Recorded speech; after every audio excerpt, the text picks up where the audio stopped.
Hey guys, how's it going? Today we're going to have a look at the Keyspresso hot swap numpad, and this I just got in earlier today, so let's have a look.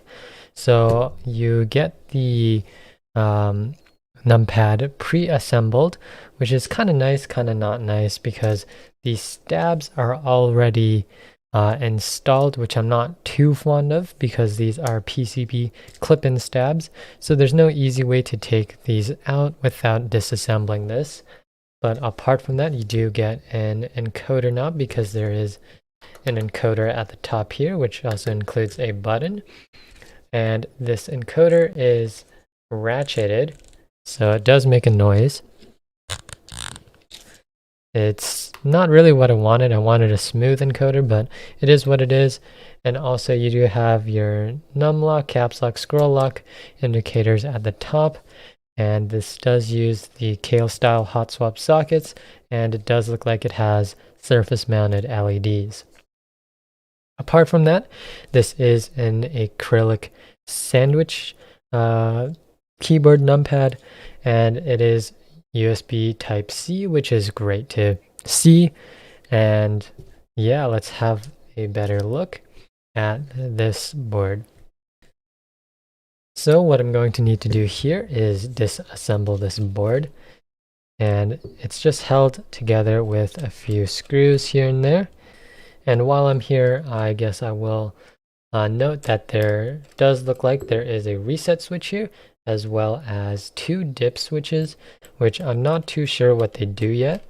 I honestly don't know what you'd want them for, especially considering that this keyboard is VIA and QMK compatible. So any kind of additional functionality can be accessed through that. So it is an acrylic sandwich. So you do have all the acrylic parts here aligned with these kind of standoff type of deals. So here is the PCB, and the stabs are clip-in as previously mentioned. So what I'll do now is I'll pop those out. Okay, so I just got all the stabilizers out, so I'm going to set the PCB aside. Gonna lay down some paper towel here, and I've got all the stabilizer parts here off to the side, and I'm just gonna go ahead and lube these with Krytox. And here's the Krytox, and the stems themselves are already clipped, or they don't have anything to clip, so that's great. So I'll lube these up real quick. So I've just finished lubing up the stabilizers. It's definitely a pretty messy application, but an application is an application. Okay, so the numpad is all assembled again. So all that's left to do is grab some switches for that. Here are some stock Gateron yellows. So what I'm gonna do is crack them open, lube them up, as well as film them. So I'll be right back. Okay, so I just finished lubing up some switches and filming them, and they're all in now. Thanks to my trusty switch opener. Love this thing.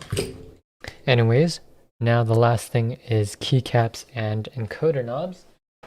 So I didn't plan for this, but I ended up buying Artificial Bloom Black on White off of Drop, which is just a normal PBT black on white set, but it comes with numpad set, so I'm going to be using this. Okay, so I actually needed to look up the layout of these things because I'm actually not too familiar with these.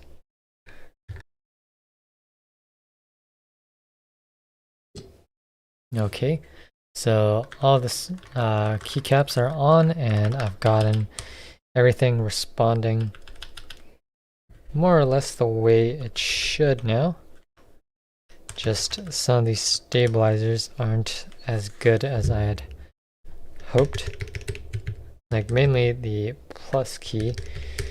I think either the cap is warped or the socket itself is misaligned, but that's fine. We'll deal with it. Anyways, here is the last part, the encoder knob. So this one is quite cheap. It uses a plastic inner and only the outside part is aluminum, and it also has a little notch right here indicating its level, but this doesn't have any limit to how it spins.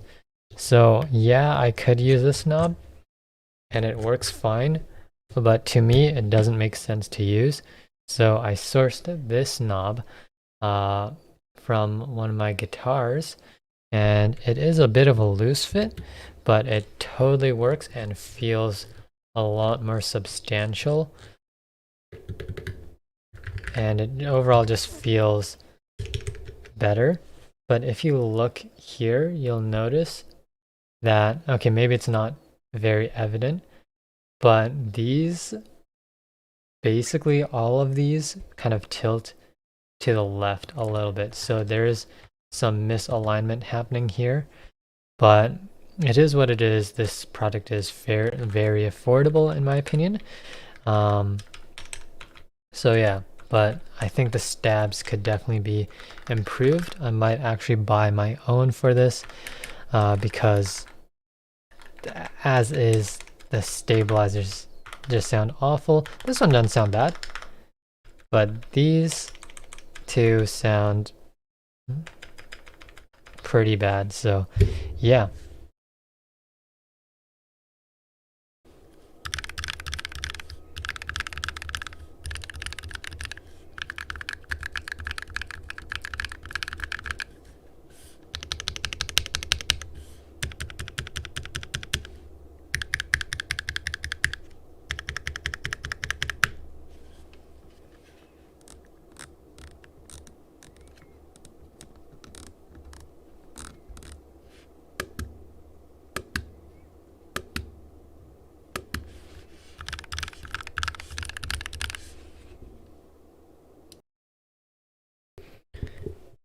Okay, so the numpad is completed, and here it is. I just have my normal cable for my main keyboard here, but we have our numlock, which lights up the LED. I don't actually have a caps lock button on my keyboard, so that doesn't really apply to this here, but everything works as it should. However, this key here worries me. I'll just unplug it here. So the plus key does have some weird scratchiness to it, and I think that's coming from the stabilizer. So I might try switching that out in the near future. But other than that, everything's programmable through VIA, which is great. And I have basically everything set standard. I turned all the backlighting off, which is RGB, and I also remapped the press instead of being a layer switch to just be mute. So this is just a dedicated volume wheel now. So yeah, overall, the build process was a bit of a pain in the ass because the stabilizers kind of suck. They fit really tight in here. And I don't know if it's the switch arrangement or the caps, but if you look up here, this plus key is very crooked. It's basically at an angle, and this key over here is way too far separated from this key here. So overall, there are some weird maybe QC issues with either this board or the caps, but overall I don't see myself using this all the time, so this is still going to be a great addition to my desk. And yeah, I'm really excited to use this for my day-to-day tasks anytime I have to work with numbers. Anyways, this was a bit of a different video because I'm not doing any face shots today or talking head shots, but yeah, hopefully this was informative and whatnot. So if you are looking to buy this numpad, hopefully I was able to answer some potential questions. And if you do have any questions that weren't covered in this video, just drop a comment down below. And yeah, Thanks again for watching, guys, and I'll catch you guys in the next one.